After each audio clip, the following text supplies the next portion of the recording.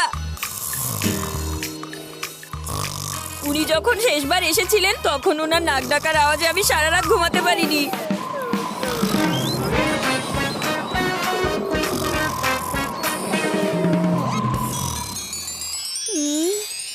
মা, আমি নিজের রুমেই ঠিক আছি, আমি গেস্ট রুমে শিফট হতে চাই না। বান্টি, তুমিও তো গেস্ট রুমে শিফট হতে চেয়েছিলে, তাই তুমি আজ দাদা ভাইয়ের সাথে রুম শেয়ার করে থাকো না। দাদা ভাইয়ের সাথে রুম শেয়ার করব?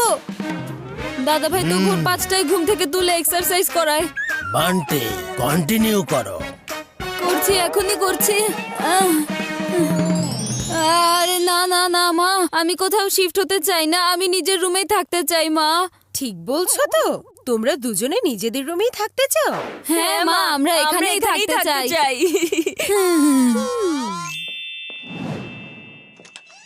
যেটা ওদের বাবা মা করতে পারেনি সেটা ওদের বাবার বাবা, তার মানে ওদের দাদা ভাই করে দেখিয়েছে।